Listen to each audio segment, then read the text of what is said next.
The next chapter of the Bloodline has officially started. So in today's video, let's talk about how I would book the Bloodline going into next year. Let's go.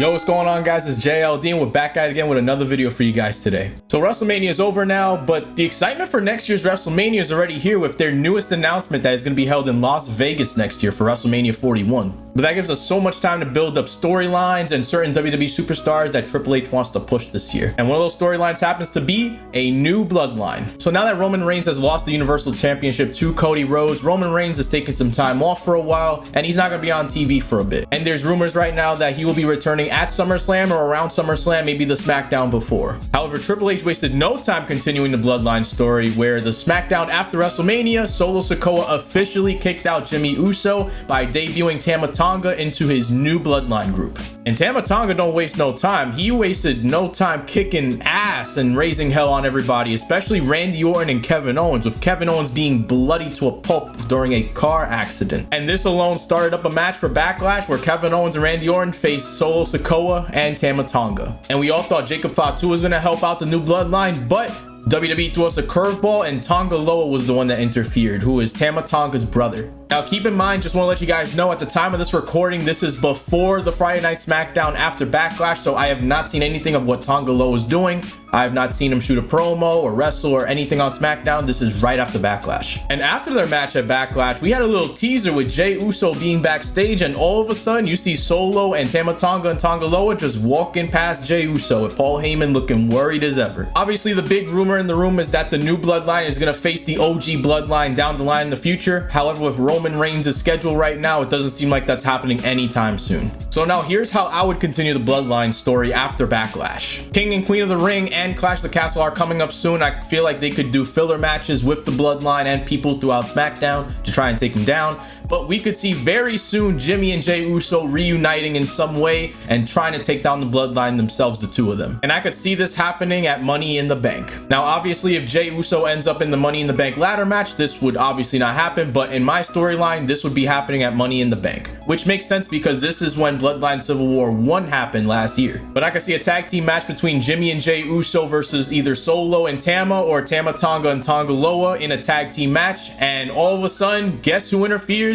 Jacob Fatu. It is official that Jacob Fatu has signed with WWE. It's just a question of when they're going to pull the trigger of when he'll show up. So we're gonna have to wait and see, but I think it's gonna be at Money in the Bank. Then, you know, they'll spend week after week after week talking about how they're the new Bloodline. They take orders from the tribal chief and they're on top of the world right now, and the Usos are just down under. Fast forward to SummerSlam, we could potentially have Solo Sikoa and Jacob Fatu versus the Usos in a one more shot kind of style. See the Usos try to win this match, and all of a sudden your tribal chief Roman Reigns' music plays, the crowd goes insane in Cleveland, and Roman helps out the Usos, bringing back the original Bloodline. However, 3 is still less than 4, and they still need to find a 4th member of the Bloodline. And who else than the honorary use, Sami freaking Zayn. Do you know how crazy the crowd would get if Sami Zayn joined the Bloodline one more time as the honorary Uce? Everybody loved Sami, and they even loved when he betrayed Roman, but just imagine them all back together, just like old times. And with 4 on 4, we would officially have Bloodline Civil War 2 inside of Survivor Series War Games, and that would be an absolute banger. Now let's step it up a notch. We could have it where the winner is the real tribal chief, either Roman or Solo, and then all of a sudden, before you know it, the final boss returns to Survivor Series. The Rock comes in and helps Solo Sikoa and is announced as the person that gave Solo his orders as the tribal chief and not Roman Reigns, setting up what could happen in the future of Rock versus Roman. And remember, The Rock got speared by Roman at WrestleMania Night 1 and Roman lost his title, so The Rock could have some kind of like disappointment in Roman and is just showing him who the real final boss is. Now there's a lot of filler in this, like there's still Payback, there's Fastlane, and they could do several different matches between the Bloodline during this time. But for the main pay-per-views that are going on, especially the international ones, I think this is the route that they should go. Some other outliers could be Zilla Fatu. What if WWE signed Zilla Fatu as well, Umaga's son? They could have him in the Bloodline also. It could be a battle of the spikes, Zilla Fatu versus Solo Sikoa, whoever has the best Samoan spike. Also, where does Paul Heyman lie in all of this? Is he happy with the new Bloodline? Is he really hoping Roman Reigns comes back and then just turns on Solo? Like, what is Paul gonna do during this time? And then after Survivor Series, the Royal Rumble could have any kind of match. It could have Rock versus Roman at the Rumble. It could have Cody Rhodes versus The Rock to show Roman how it's done at the Royal Rumble. It could just